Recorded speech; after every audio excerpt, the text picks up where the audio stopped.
Hi everyone, and welcome to this panel hosted by the Co-op Party about high streets and about particularly community-led high street revival. I'm really pleased that we're joined by a fantastic panel today who we're going to hear from in just a few moments, and we're then going to open it up to a broader Q&A. Before I go on to introduce the panel, my name is James Murray. I'm the Labour and Co-operative MP for Ealing North.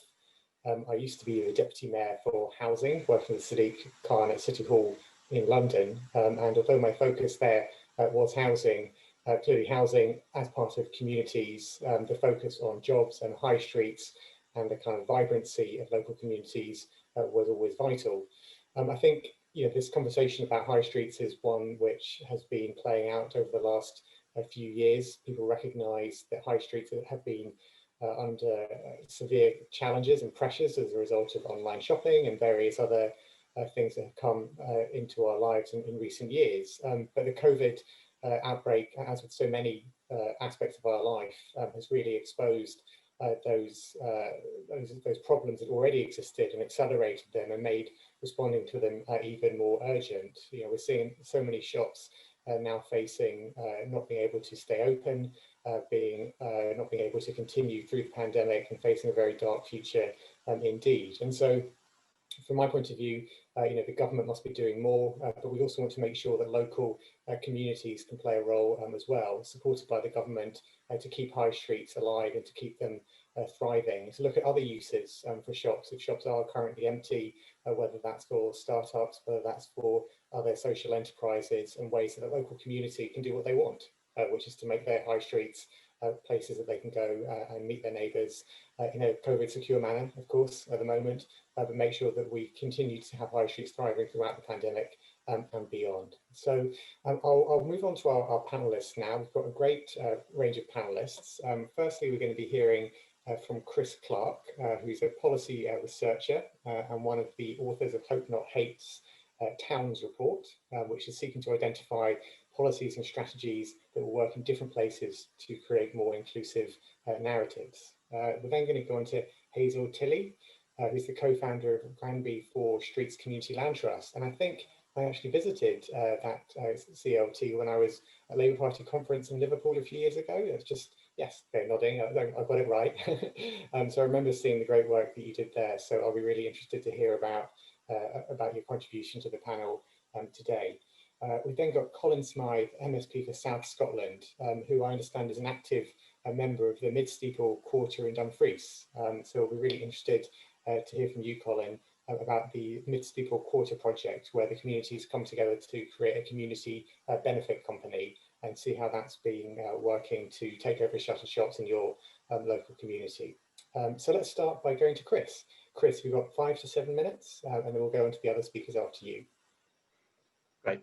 Hi there. Thanks for having me. And this is, I think it's a really interesting and important topic. Obviously, particularly in the light of COVID-19, but even prior to that point. I work for Hope Not Hate. For those not familiar with this, we were formed in 2004, and we're an advocacy organisation looking to tackle the far right and the populist radical right. And we were formed on the basis that when communities are given a choice between hope and the hatred of the far right, they choose hope. So we're founded on that basis. I work for the Hope Not Hate charitable trust, which is we aim to look. We're less campaigning, and we look more at the root causes within communities of kind of far right activity and of kind of tensions and hostility to immigration and multiculturalism. So we try to look at the kind of the causes as well as the symptoms of kind of racism and anger about immigration and issues like that. So I'm going to be talking about this issue very much through that lens of community resilience and community cohesion. But from our point of view, high streets and the public realm are absolutely central aspects of a lot of these arguments about immigration, a lot of the kind of flashpoints or extremism on the far right, which emerges. If you look at some of our recent work around this issue, the national conversation on immigration, which we did with British Future in 2018, found that repeatedly neighbourhood decline, a perception of that the neighbourhood was in decline, fed in a very close way into a lot of the hostility to to perceived outsiders coming in, or to new communities settling. The kind of the sense of high streets closing down, shops closing, traditional institutions like pubs or community centres being replaced by kind of nail bars or boarded up shops. All of these things were part of the conversation about immigration that was taking place, and kind of fed into some of the more divisive narratives, particularly often if there was a migrant community moving in at the same time, and Polish delicatessens opening or things like this. So there's and so that was in the national conversation in 2018, but lots of other pieces of research have pointed to very much the same thing in terms of the kind of a sense of deterioration feeds into a sense of loss, which in turn leads to kicking back against change and difference, and to kind of senses of the kind of political disaffection, which can lead to far right narratives taking hold. More recently, our report Understanding Resilience in Our Towns looked specifically at every town across England and Wales with a view to looking at, we looked at 14 different factors which can inflame and amplify sort of the far right risk, if you like. And we found that there was very strong correlations between things like, for example, pub closures over the course of the last 20 years, and more hostile attitudes within the population to immigration or to change and to difference. Similarly, when it came to public realm deprivation, areas with a public realm challenges were much more likely to be to have kind of lower resilience, to be less welcoming of new groups moving in, etc. And similarly, within that report, we found that things like things which conferred a stronger sense of place identity onto a town also seems to support stronger resilience in terms of attitudes to migration or to multiculturalism. So places with cathedrals, with universities, with medieval histories, or just with city statuses, tended to have a more positive and more kind of welcoming attitudes to newer communities.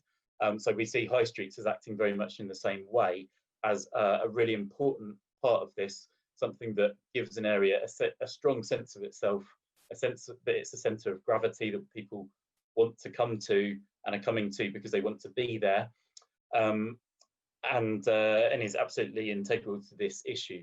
So we're kind of currently living through a period when a lot of these issues are particularly acute. Since I think in the last decade, there's been something like over 5,000 pub closures across the UK. There was a report a couple of years ago that showed that between 2013 and 2018, 8% of shops closed, and in some places like Stoke and Blackpool, the figure was 2 or 3 times that figure in terms of the number of shop fronts closing. And those are often places where the kind of narratives that Hope Not Hate is looking to tackle are most likely to come in. So yeah, really interested in discussing this further, and our central point really would be that I hope that high streets and the public realm are very much related to economic growth and jobs and things like that, but they're also absolutely things which tap into social resilience and community cohesion, and should be viewed through that lens as well, in our view. So, yeah, thanks a lot. Great. So thank you very much, Chris, for that, for giving us the opening contribution there. And I think we're going to go on to Hazel second to hear from Hazel about your experience, Hazel. And you've been, as I understand, you actually co-founded the Granby 4th Street CLT over 30 years ago. So a huge experience in terms of what's been going on there. So please tell us some more about it. Okie dokie, thanks. It's both terrifying and privileged to be here. Mostly terrifying. And that was a great introduction from Chris Clark. He covered many of the areas that are totally recognisable within the Granby Toxteth area, particularly the about race, immigration, acceptance, and resilience. And one of the things is we have two cathedrals. We're near the city centre. Both cathedrals are situated either, well, the Gothic cathedral is situated in the Toxteth area. The Catholic cathedral borders it because they're on the same street. We have a mosque, we have temples, we have various churches. One church of which on Kingsley Road, which is in the Granby area, has had the most astonishing housing conversion done on it. And it's not the usual church into flats. It is actually a little street that runs up the nave of the church, and the houses are actually built into the fabric of the church. It's on Kingsley Road, and I'm sure you'll find it on the internet. But thanks very much for that, Chris. And it's totally thrown my speech out now, my little talk. But back to high streets. Once upon a time, Granby Street was a thriving high street. It had over 90 shops. The first Tesco's in Liverpool, served by, we're very near the river, we're very near the docks, and we're very near the city centre. So the area is and has been historically multicultural. We border on the oldest Chinatown in Europe, and there are many languages. I always say to people who look down upon the area, how many languages does your 6-year-old speak? Because most of ours speak 4. And that's, it just comes quite naturally to them. If you teach languages at an early enough age, if people are immersed in it, then they pick up their languages. And so don't look down upon our people as being poor and unintelligent. Poor they might be, unintelligent never. And so the high street was thriving, and it was mostly the only big shop in Granby was Tesco's. We had the best wet fish shop in Liverpool. I remember it well and cried on the day that it closed. I remember being there as a child and queuing up and going on until I hit my 30s. And then I think it closed just before I became 40. And it was just a sad, sad day. And all of these shops were independently run. So there was a huge variety. There was laundrettes, bakers, antique shops, secondhand shops, a record shop. You name it, anything you wanted could be got in Granby. But the reason why the high street was thriving is because the community was thriving, and the community served itself because the shops were owned by people in the community. And really, high streets, I think, when I look at the questions and the things that we were asked to look at, it's like, what's happened to our high streets? What's happened in the past pre-COVID? And we know what's happened is that high streets became shrines to capitalism, another church in our centre, and people were drawn towards it. They were owned by multinationals, by people who make money, and their sole object is to sell. And our sole object became to buy and not to own. And there is a huge difference between buying something and owning something. And if you disassociate the high street from the people who it's supposed to serve, then and you also make the people poor so that they can't buy. And we've had austerity. Currently, our high streets are again full of homeless people and full of big issue sellers. There's a difference in buying and owning a big issue than there is in buying and owning something from one of the big stores. But why are our high streets full of homeless people? I just don't even want to go there. And so many of them are not of English origin, but there's a reason why they're here, and we need to learn those reasons, and we need to believe those reasons. We need to accept those reasons. But the thing is, we talk about communities, and I think we have to get back to people. Communities are made of people, and high streets are made of people visiting them. Austerity means that there's a reason why people stop visiting, and COVID has added to it. Um, so we have emptier streets and we have more closed shops. So even the pound shops threatened, and the second-hand shops and the charity shops are definitely threatened. Um, but one of the things that has happened is that people are still walking in Liverpool's high streets because it's by the river. And so the main drag in Liverpool, almost all roads in Liverpool lead to the river. And there's a return of urban wildlife. Liverpool's an incredibly green city, and Granby Street is so near a massive park you wouldn't believe it. Again, it's one of the first in Liverpool. It was the first of the public parks to be opened in Victorian times, and it is a beauty on the doorstep. So we have bats, we have foxes, we have all sorts of wildlife that sneaks over. Where people leave, wildlife will take over. We've always encouraged weeds in Granby Street because weeds attract bees. And although Granby is near the city centre, it is multicultural. It is cut off from the city centre because it's multicultural. So the people in the city centre tend to serve as opposed to buy. Um, Although that is changing, fortunately, it is changing, but the change is taking long.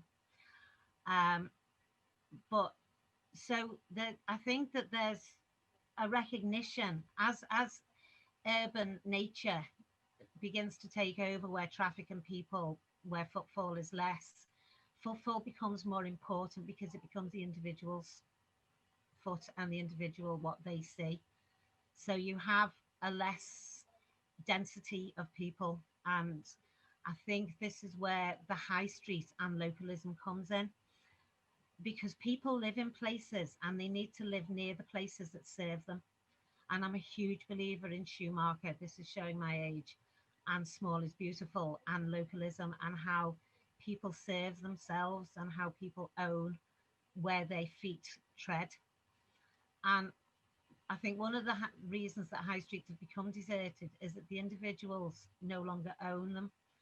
And a lot of damage has been done to Granby. So it's not full of empty shops because the shops were knocked down a long time ago.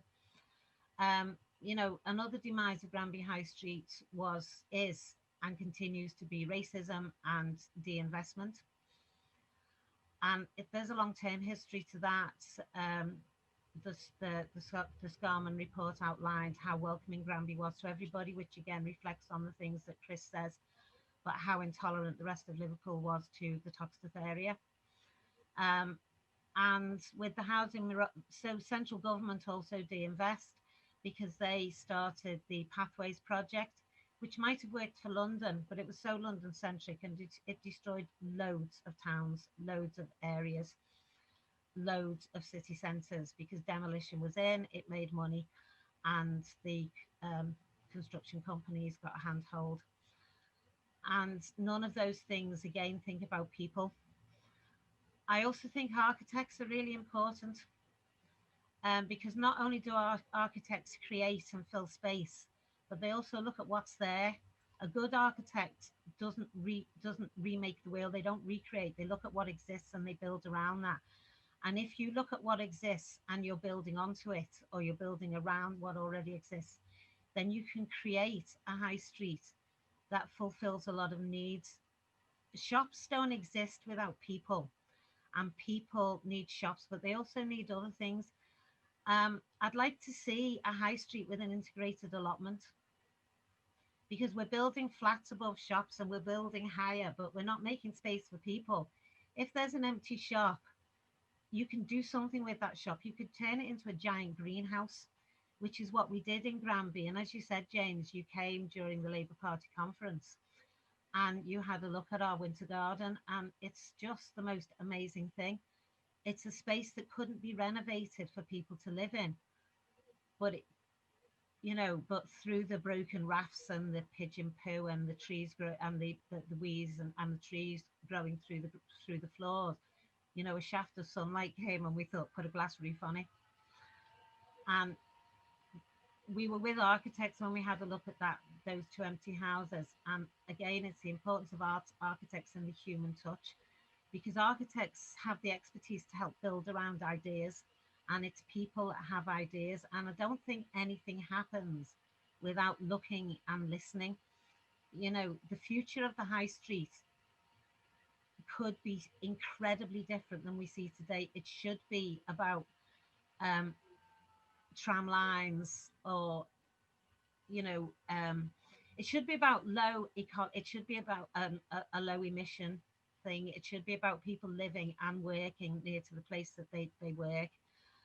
About people being able to grow and make and sell and be creative, and about looking at what actually people need, and looking at how they can get it without creating it again and again and again.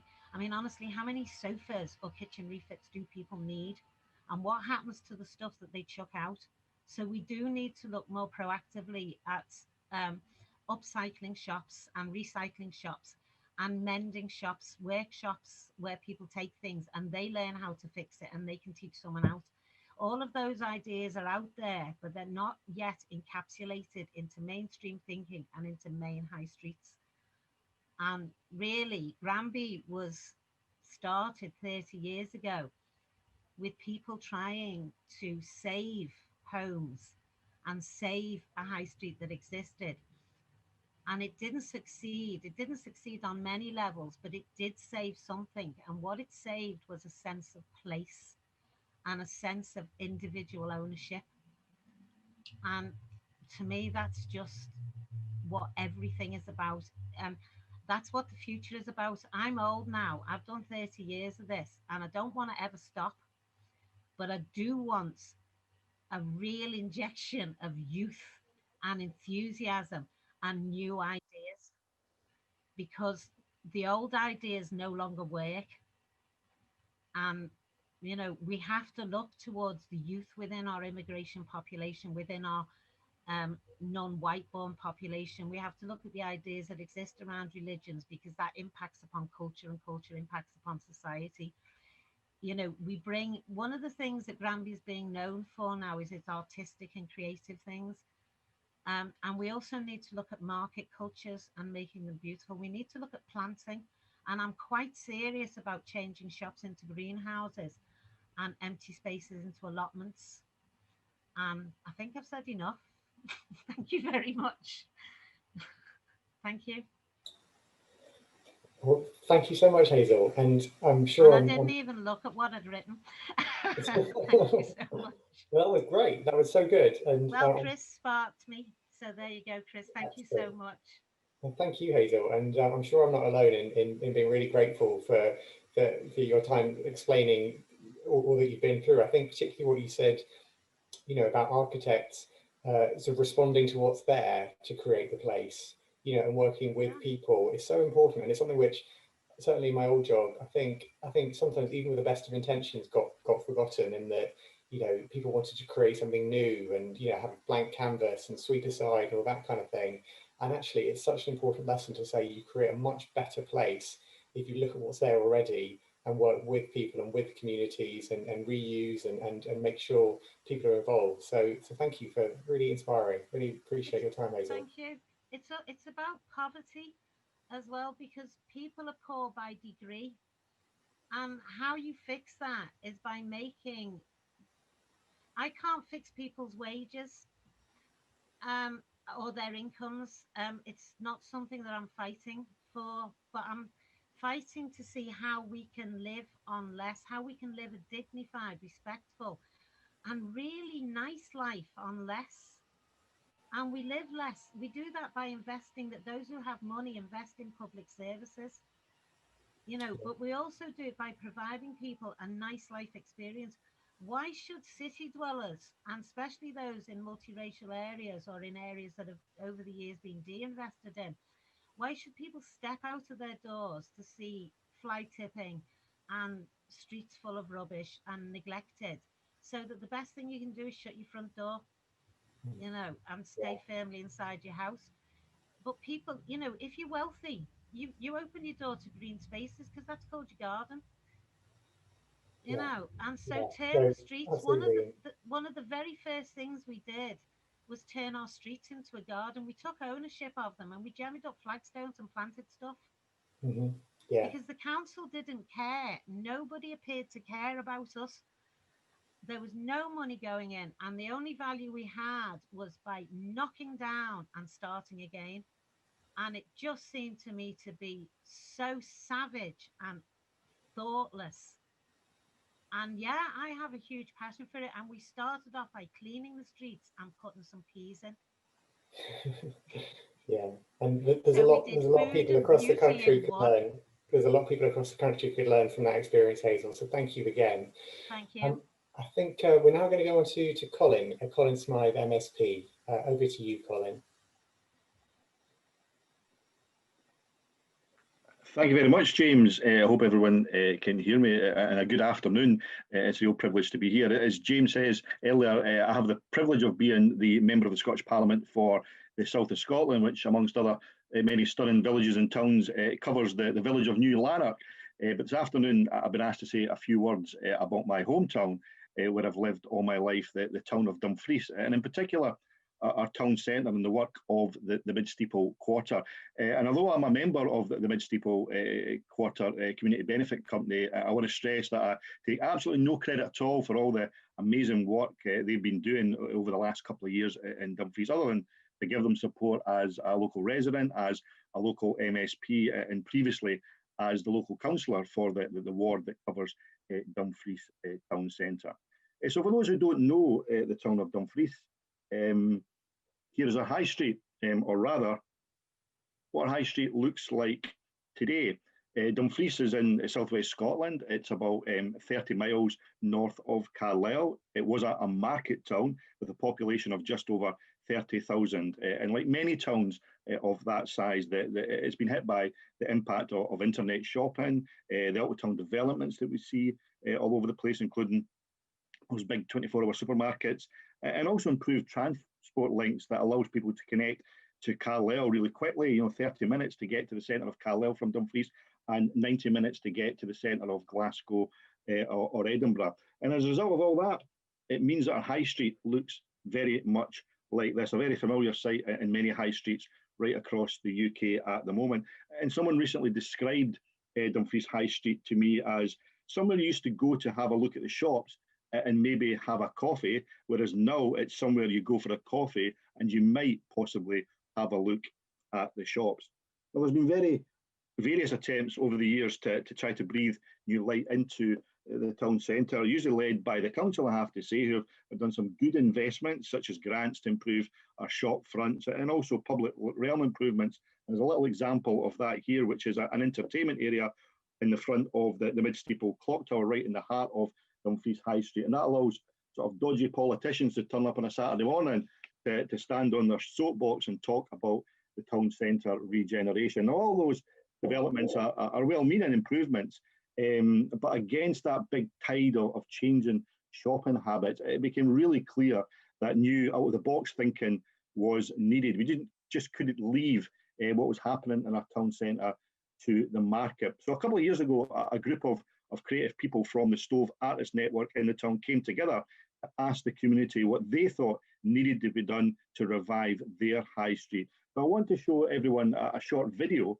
which tells the story behind the development of the Mid-Steeple Quarter. And hopefully our technology will kick in to show people that video now.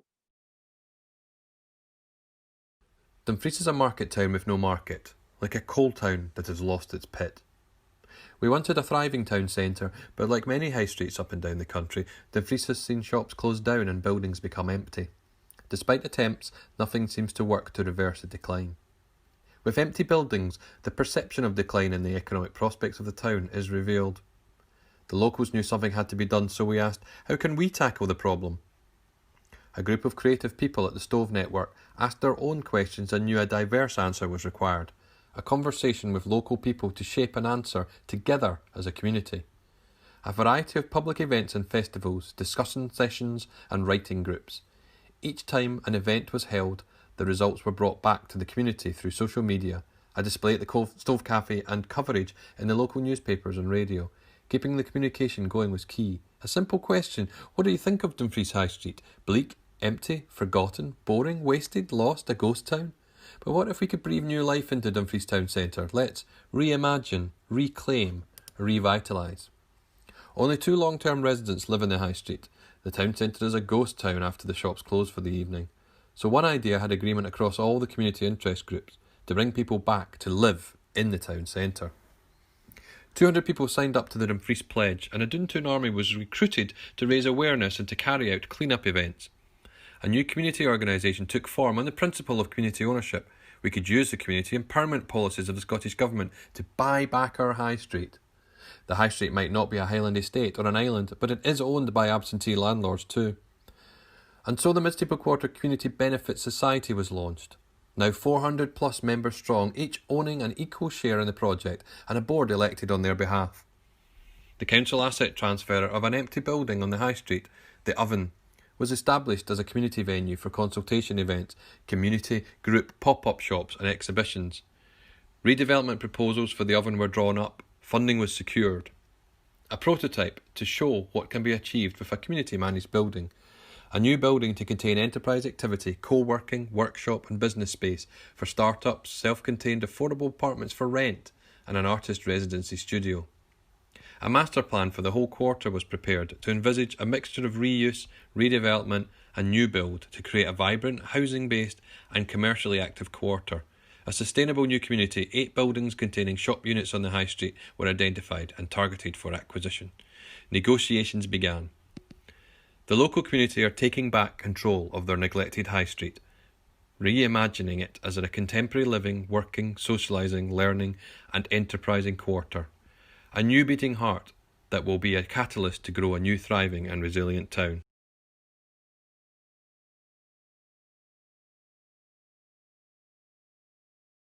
As the video described it, the Mid-Steeple Quarter have taken ownership through the community asset transfer from the local council. You might wonder why the council owned the building in the High Street. It was actually bought prior to 2008 because behind that building is a large space, car parks, some old outbuildings that were going to be a huge shopping centre, and this was effectively going to be the entrance to that shopping centre. So to enable that, the council took ownership of that building. That was prior to 2008. Then, of course, we were hit by the economic crash, and the council were left with a building with no plans at all for any developer to build a shopping centre behind them. So it's been community transfer to the Mid-Steeple Quarter. They've been consulting widely and used the current space itself to identify what the best use could be for this, effectively a shop that sat empty for so much time. They've now got planning permission, they've now got funding in place to start work on the shop, creating an enterprise space, including flexible space for temporary rent for pop-up projects, one-off events,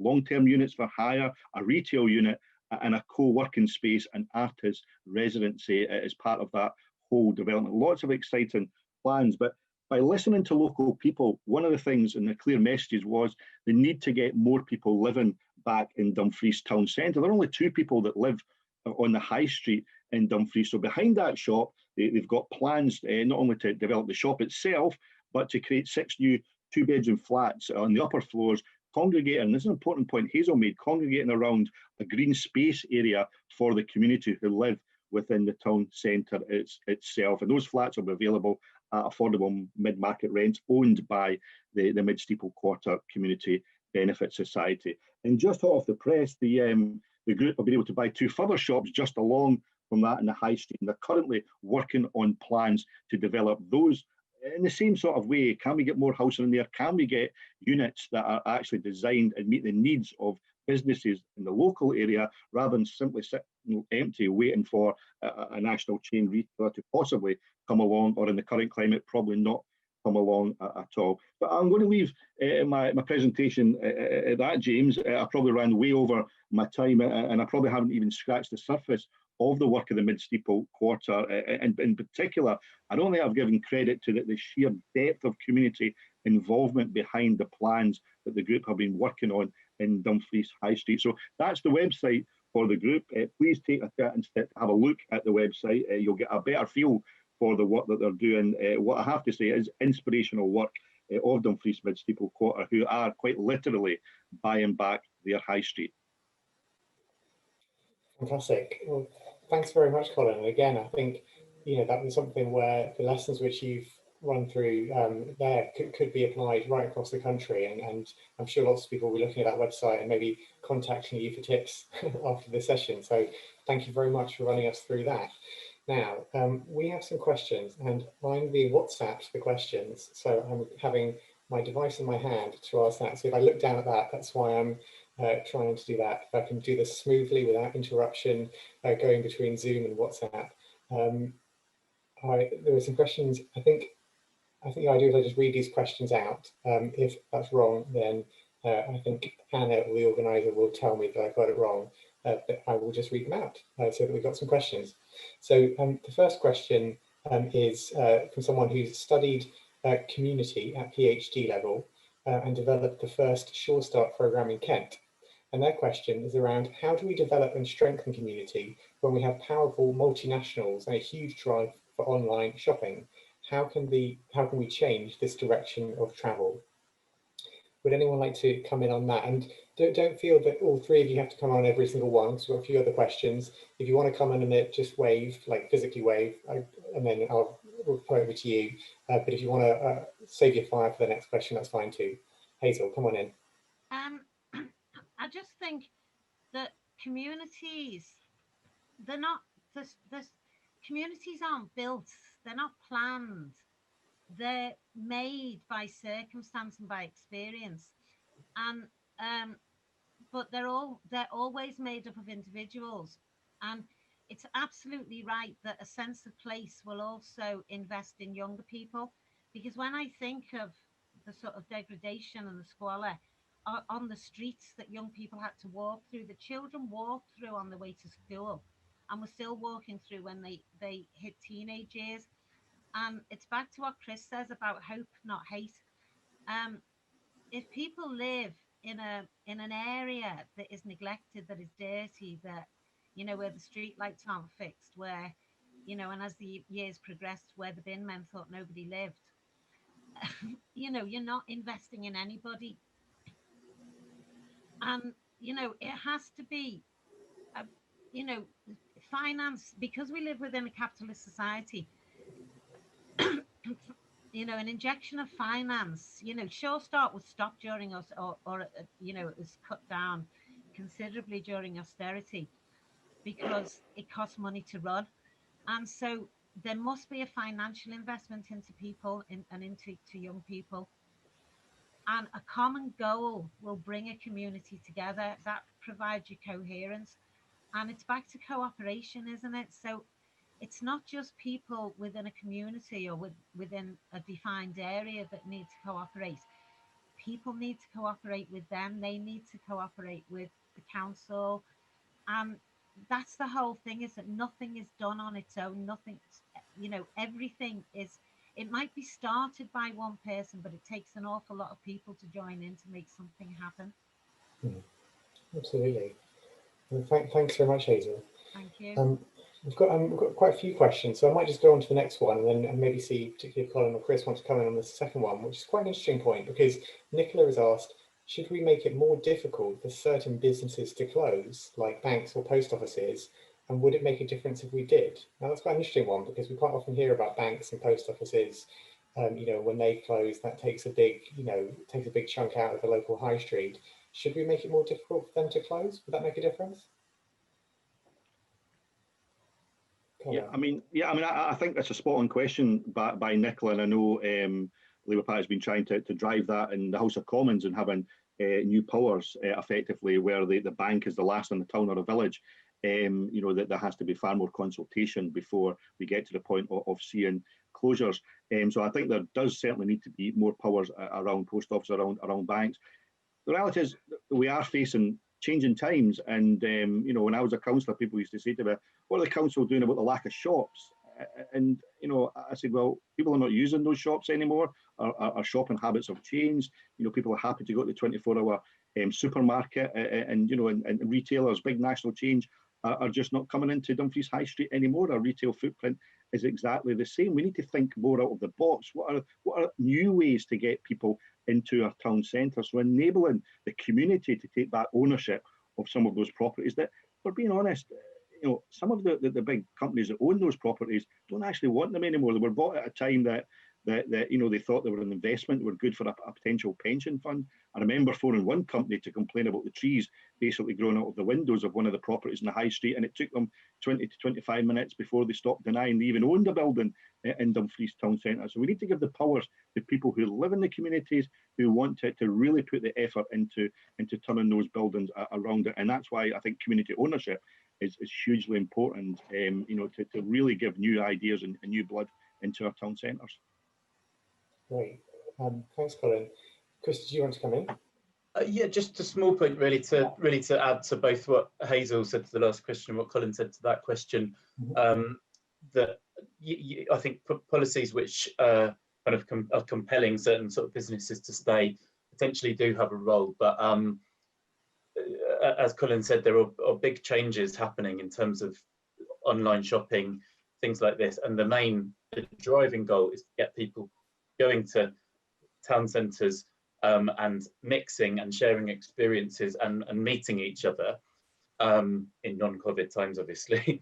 And so in some cases that will involve different thinking through kind of creative different processes for saying, rather than people aren't using this type of stuff as much, but can the local art college put in a use that space to run an exhibition of people's end of year artwork, and can that be the way that you get people to come together to the central place, and you get the town centre and the high street to perform that community function in a different way, rather than kind of trying to go back to exactly the same format of shopping. Great, thanks, Chris. So we've got some more questions coming in. First, we've got a comment from Chris, which I don't think is the Chris we just heard from. I think it's another Chris, and Chris has said how he thinks the greenhouse idea is great. So that's the greenhouse idea that Hazel spoke about earlier. And he's mentioned that Luton just did a run of wildflower planting and a really cheap project, which has really added some heart to the town centre. So that's kind of similar kind of approach, I guess. There's a question from Rebecca, which is a really interesting one, and I guess maybe specifically Hazel and Colin could speak about it in relation to the projects that they've been involved with, which is, Hazel reflects on the fact that she wishes that we all felt such pride and ownership in our neighbourhoods as Hazel and Colin clearly do. There's a question of how we get people engaged, and specifically, what do we do in areas where there's a high turnover, like lots of private renters who are coming and going? How do you get people engaged in that context?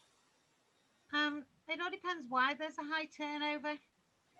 And I think that needs to be looked at, because what is it that makes people want to stay? Is it student accommodation that makes a high turnover? Historically, the house prices within Toxteth went very, very cheap. And charities who need to do an awful lot for their money, and particularly years back when charities weren't businesses, they set out to do something to change the world and to support and provide for people. But so if they bought a house, they would buy a house within the Toxteth area, because you could buy a big house for very little. And so houses like that are about providing support and asylum to people until they can move on to a better place. So they're going to have a population that moves on. Students don't necessarily stay forever. And also, if houses are cheap, it might be somebody's stepping stone into the housing market, so they're not going to stay. But we need to look at why people move on, and also then look at why the people who've stayed, why have they stayed, and what makes an area desirable. And one of the things we've had to battle in Granby is not only making the area desirable, but keeping the prices affordable. So keeping rents within social rent. And that's where, again, you look at, we've done very little. We renovated 11 houses, but we've caused the renovation of, a lot of houses in Granby and within the Liverpool 8 area, because housing associations have taken responsibility for houses that they once wanted empty and demolished. So we've worked with housing associations, And so housing then becomes a criteria for people in need as an affordable rent. And I think that those things are important. We need to stop flooding areas with student accommodation. Liverpool has 50,000 students, and they're not going to stay. You know, they're not even going to, you know, when it's Christmas, you know, when it's summer holidays, you know, the city centre empties. But city centres are flooded because, again, it's near your seats of learning, it's near your civic, you know, your civic buildings, your town hall, all of those things are there. Um, the people who serve the students and who serve all the civic buildings, who serve the shops, don't live there. They have, you know, they live outside. So again, it's about making city centre and high street housing really, really affordable. You know, sometimes I think it's about giving someone a home for free for 12 months while they get on their feet. You know, we have to look at alternatives. You know, Colin says we have to look at this differently. Chris says we have to look at this differently. And if you want people to stay, they need to feel a sense of ownership. And I've always said there's no such thing as a hard to reach group. There's only barriers that, you know, that the people who say they're trying to reach out have put up. You know, nobody is hard to reach. We're just hard to get into sometimes. And so we have to change the way we look at ourselves, the way we look at organizations, the way we look at how money is spent and what makes profit and where it goes.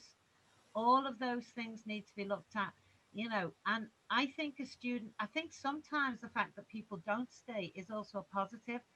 I think students bring life into an area, and they're forever young because they don't stay, and they're replaced by more young people. And universities are open to sharing knowledge and doing research with you. And Granby does, you know, the Four Streets, the Community Land Trust doesn't want to become a sort of zoo or an observation post. But so again, it's back to cooperative. I think the word cooperation and cooperative is stunningly important, and we need to embrace that.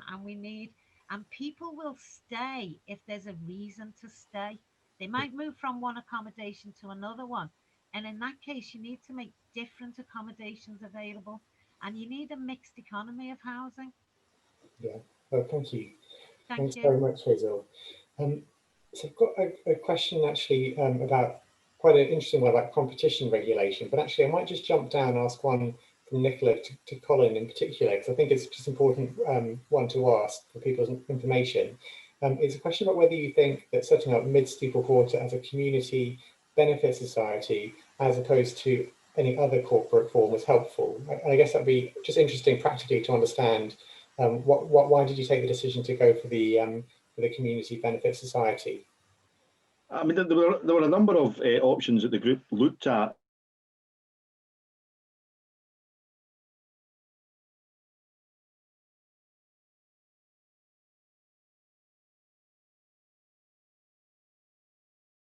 Ahead with trying to apply from funding from different bodies, funding that's often not available to local councils. But they were very keen, first of all, to make sure that people literally had a stake in the actual project itself. So people effectively becoming a member of the body itself, and play whatever role, big or small, that you want to take part in. It actually developed. So there are currently around 400 members of the body itself. But it started off actually as simply a volunteer group. I think we called it the Doon Toon Army, and because people used to go Doonhame from Glasgow to Dumfries at the weekend. They all went to Glasgow to get jobs and come Doonhame to Dumfries. So it was a Doonhame Army that was kind of set up to do things like do tidy ups of the town centre. But they'd seen that as the most appropriate vehicle to physically buy buildings itself within the town centre. So and give people a stake in that exercise. And I think that, touching on the consultation question prior to that, that group, there's no substitute for hard work, and everybody who's involved in the benefit society has a stake and getting out there and actually speaking to people face to face and finding out what people really want to see in their town centre, because it's their town centre as well. So everybody who's a member of the society lives in Dumfries. You can be a supporter, but you can't be a member of the society unless you live in the town itself and you really do have a genuine stake in it. Great, thanks very much, Colin. Now we've got quite an interesting question from Rob Watson, who asks, is it possible to devolve competition regulation to local authorities so that decisions that get taken on the prevalence and dominance of chains and franchises can be taken locally to reflect the wishes of local communities rather than the wishes of national and international corporations? And I remember when I was a councillor, earlier in the 20 teens, we tried to use planning policy to try and limit stores kind of agglomerating to bigger stores, so you had opportunities for smaller stores rather than all becoming big chain stores or big multiples. But that was quite a blunt tool. It didn't, it wasn't perfect for the goal. So I guess what Rob is really asking is it possible to devolve this competition regulation? I guess, is it possible? Well, if Parliament decides it, maybe it is. But is it desirable, I suppose, is also a question which I can put to the panel. Would anyone on the panel like to come in there? Is it practical, desirable, something we should push for? Chris, what do you think? Sorry, I'm picking on you. No, yeah, I should say that the kind of some of the policy nitty gritty of the high street stuff we're still kind of we're still trying to get to understand it, hope not hate, from that point of view. I certainly do think at the kind of regulatory level that making it easy, that the big central question needs to be that spaces are being used, and that the regulatory models or the processes by which you're able to use empty spaces are as streamlined and accessible as possible, so that to use the example earlier of the art college, or let's say there's a museum that's a little way out of town that wants to use an empty space as a sort of kind of to signpost people to the main museum or something like this, that I think the appetite is often there, but sometimes the regulations are either kind of quite bureaucratic and slow, or they just need somebody to help demystify them and walk them through that process so that they can get to the point of using that empty space for the purposes that can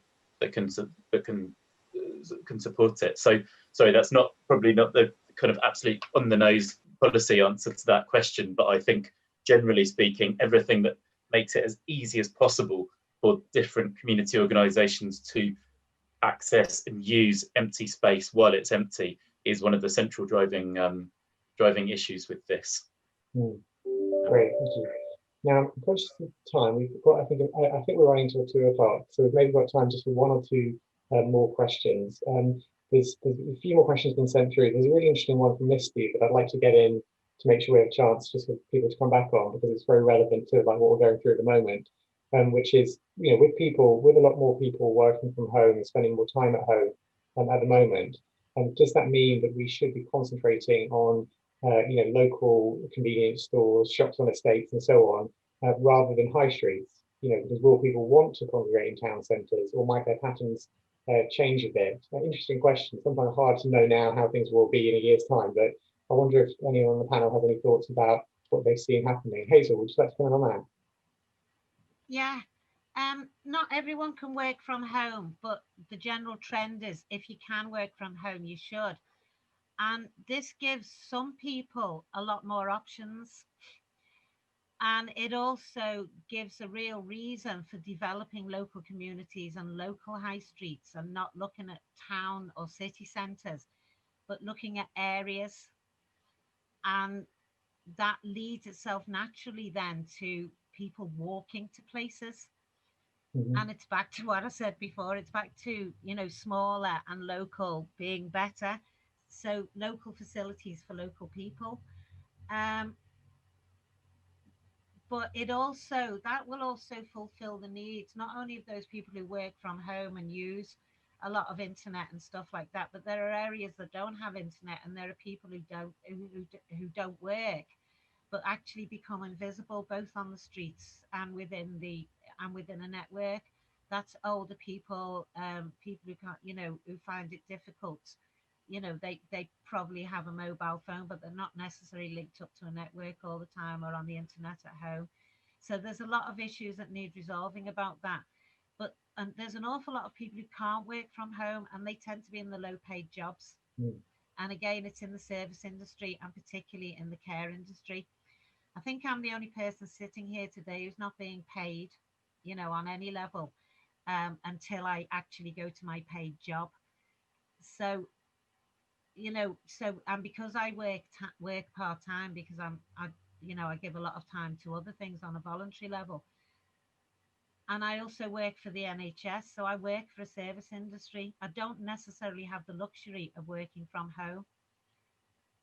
And there's a lot of people in that, camp. There's a lot of people who are old and isolated who are terrified of the internet.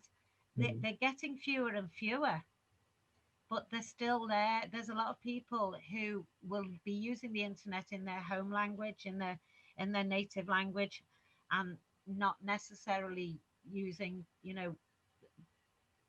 stuff for shopping online and things like that. And there's some great stuff on the internet as well that again is local. So you're looking at local internet exchange things, so there's a lot of local exchange things. But if you're not on the internet, then you're missing out on that. So, but I think that, inevitably there will be a move away from town centres. But then you're talking to somebody who always thought that the multinationals and the town centres weren't necessary in the first place. And we could have always used that space for better things than for making rich people richer and poor people more impoverished and less powerful. That's absolutely excellent point. Thank you, Hazel. We're coming toward the end, but Colin, I think you wanted to come on this point. Yeah?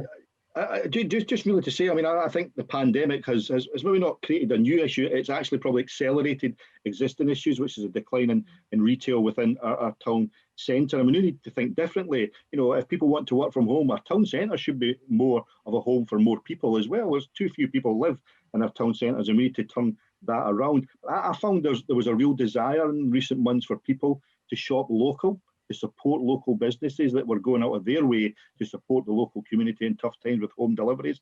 And we need to grab onto that desire to shop local, because whatever happens in the months ahead, there will always be a soft spot and a pride for our town centres by the local community. It's important to them. It's part of where they are. It's that whole issue around place-based regeneration. It's who they are. It's their local community. And I do think there is a desire to regenerate and bring new life into our town centres.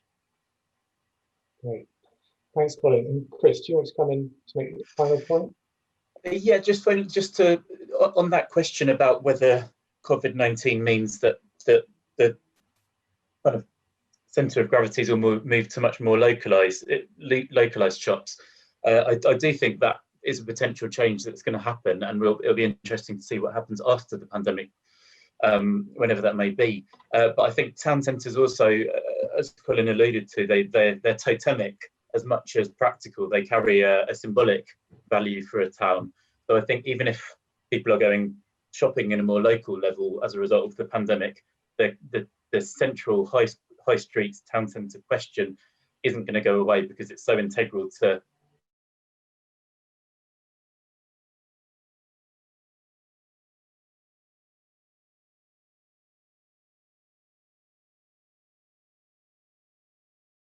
going to remain very important, the town centre issue. Great. Well, thank you very much, Chris. And on that note, I'm going to draw this panel to a close. And we sort of finished there on a question about the impact of COVID on high streets, on our habits more generally. So it's a perfect way for me to plug another event that Co-op Party is hosting this evening at 6:30, which is on change making during COVID.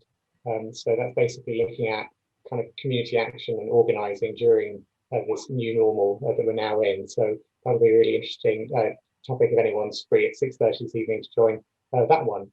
But it just remains for me now to thank very much Chris, Colin and Hazel for brilliant contribution, brilliant answers, always being up for giving your thoughts and all of the various questions that came your way, and some great, I think, examples of principles and approaches we could apply right across the country in different communities.